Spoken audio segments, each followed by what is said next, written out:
गरीब नवाज की जिंदगी का हाल यह है कि वो बचपने से गरीब नवाज, गरीब नवाज बचपने से गरीब नवाज है। आपकी अम्मी जान फरमाती है कि जब मेरा बेटा हसन, मोइनुद्दीन नाम नहीं है आपका, ये भी याद रखें, गरीब नवाज का नाम मोइनुद्दीन नहीं है, मोइनुद्दीन आपका लक़ब है। गरीब नवाज का असल नाम हसन है, गरीब नवाज का असल नाम हसन है और बाद में आपको लक़ब मिला। जैसे किसी का नाम अब्दुल्ला होता है, अब्दुल रहमान होता है, मोहम्मद मुस्तफ़ा होता है, अब्दुल मुस्तफ़ा होता है, फिर उसको लोग लक़ब क्या देते हैं, ये खतीब आज़म है, ये मुहद्दिस है, ये मुफ्ती है, ये अदीब है। तो ऐसे ही मोइनुद्दीन और गरीब नवाज कोई नाम नहीं होते बल्कि ये लक़ब होते हैं, क्योंकि आप दीन की मदद करते थे इसलिए आपको मोइनुद्दीन यानी दीन का मददगार कहा गया। आप गरीबों की परवरिश करते थे, गरीबों से मोहब्बत करते थे, गरीबों से प्यार करते थे, इसलिए आपको गरीब नवाज कहा गया। गरीब नवाज की अम्मी जान कहती है कि ये जब मेरा बेटा हसन, अब जिनको हम मोइनुद्दीन गरीब नवाज कहते हैं, वो बचपने में मेरा दूध पीते थे और ऐसी गरीब और फाकाकश औरतें आ जाया करती थी जिनके बच्चे गोद में रोया करते थे, तो ये दूध पीते पीते छोड़ देते थे और उस बच्चे की तरफ इशारा करते थे। मैं समझ जाती थी कि ये खुद नहीं पीना चाहते हैं, अपने हिस्से का दूध ये उस बच्चे को पिलाना चाहते हैं। तो मैं उस गरीब फाकाकश औरत को, बच्चे को अपने हाथ में ले लिया करती थी और हाथ में लेकर के उस गरीब के बच्चे को मैं मोइनुद्दीन के हिस्से का दूध पिला दिया। सुभान अल्लाह, सुभान अल्लाह। लोग कहते हैं सपूत के पांव पालने में नजर आते हैं, ये अल्लाह वालों की शान है, कैसे वो गरीब परवर लोग हैं। ये अंदाजा फरमाए, बचपने में किसी को ये शऊर मिलता है, ये पैदाइशी बली है, ये माँ के पेट से बली बन करके पैदा हुए हैं, ये इन लोगों की शान है। हमें इनकी जिंदगी नहीं पता, अगर हमें इनकी जिंदगी पता चल जाए हम क्यों किसी भूखे पे जुल्म करेंगे। सरकार गरीब नवाज फरमाते हैं, ईमान लाने के बाद सबसे बड़ी नेकी अगर मुझे नजर आती है तो वो भूखों को खाना खिलाना,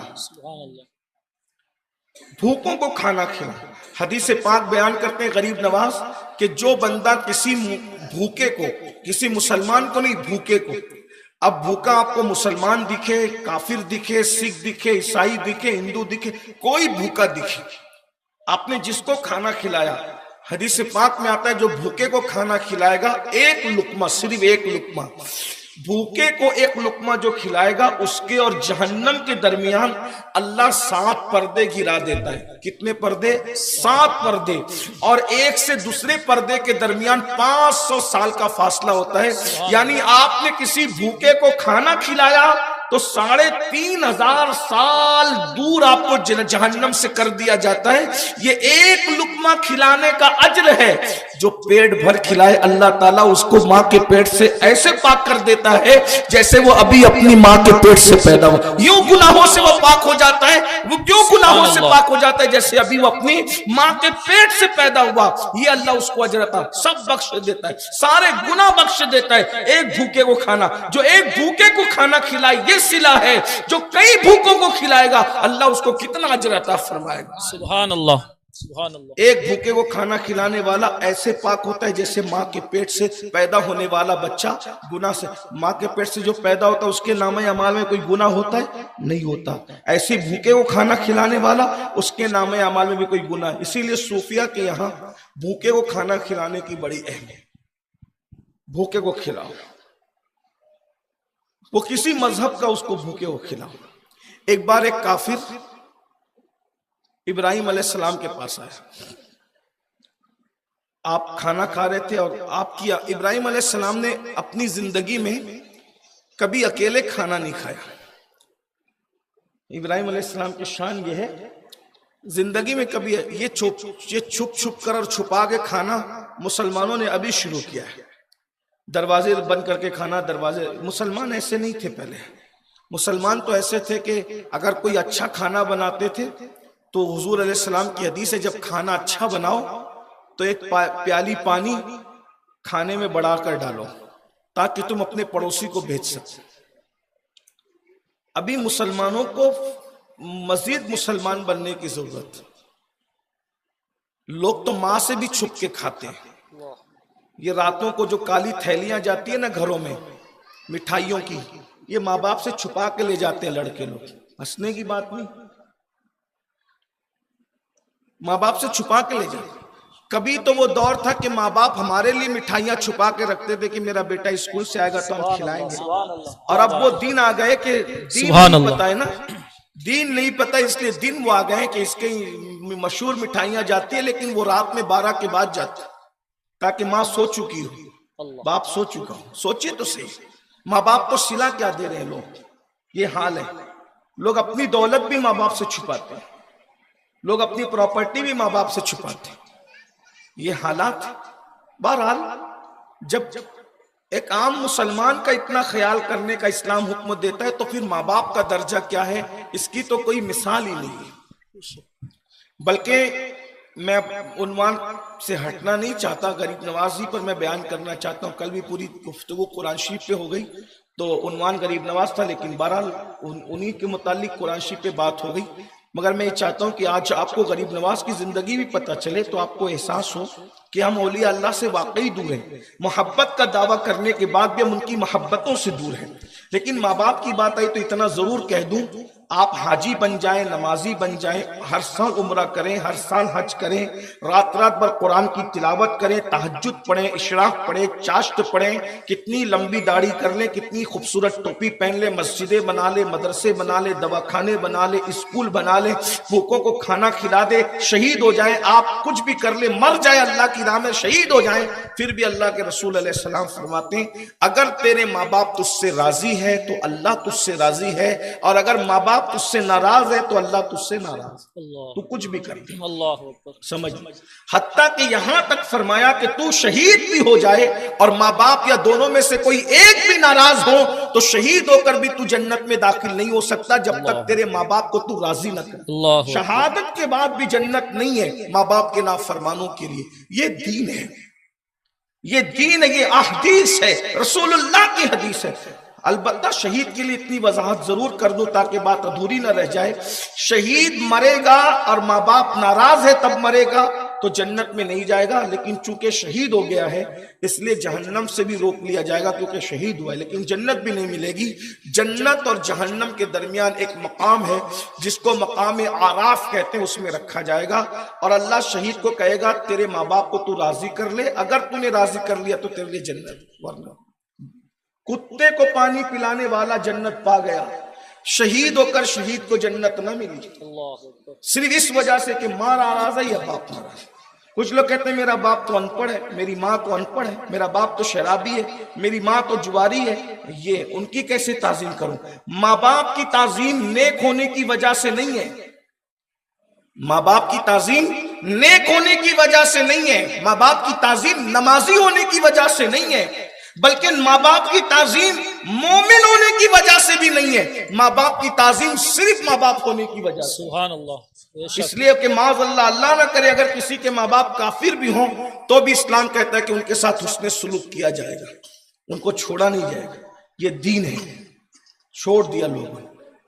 बहरहाल तो अर्ज क्या कर रहा था मैं आपके सामने कि हुजूर गरीब नवाज रज़ी अल्लाह तबारक व तआला ने फरमाया भूखों को खाना खिलाने की फजीलत, उसी ज़िम्न में इब्राहिम अलैहिस्सलाम का जिक्र आ गया। आप अकेले कभी नहीं खाते थे, 12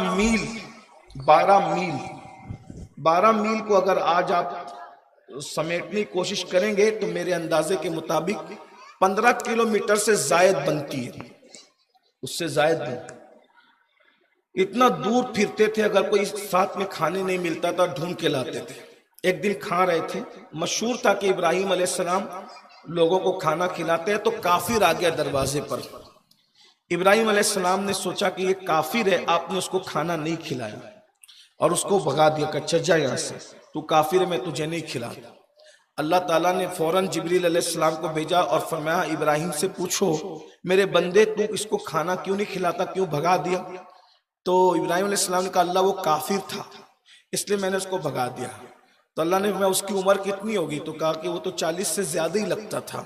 फरमाया 40 साल से मैं उसको खिला रहा हूँ, वो काफिर है ना, काफिर को मैं खिला सकता हूँ, तू नहीं खिला सकता। सुभान अल्लाह, सुभान अल्लाह, सुभान अल्लाह। इब्राहिम अलैहिस्सलाम उठे और उसको मनाने गए, उस काफिर को मनाने गए, चल भाई खा ले। अल्लाह। तो कहा कि आप मुझे मनाने क्यों आते हैं? तो कहा मेरे अल्लाह ने कहा। तो कहा अगर आपका अल्लाह मुझसे इतनी मोहब्बत करता है तो मैं फिर क्यों उससे दुश्मनी? सुभान अल्लाह। मुझे भी कलेमा पढ़ा करके इस्लाम में। सुभान अल्लाह, सुभान अल्लाह। गौर फरमाइए, ये दीन है भाई। आज हम लोग दीन से बहुत दूर है। फिर ये कहता हूं, वलियों की तरफ माइल तो हो गए, वलियों की जिंदगी हमारे सामने नहीं है, वलियों की जिंदगी हमारे सामने नहीं है, वलियों की सीरत हमारे सामने नहीं है। आइए आपको बताऊं, हुजूर गरीब नवाज रज़ी अल्लाह ताला की जिंदगी क्या जिंदगी थी। बचपना है, सरकार गरीब नवाज का बचपना है। बचपने में आप अपने अब्बा सैयद गयासुद्दीन रज़ी अल्लाह तबारक व तआला के साथ ईद की नमाज पढ़ने के लिए ईदगाह जा रहे हैं।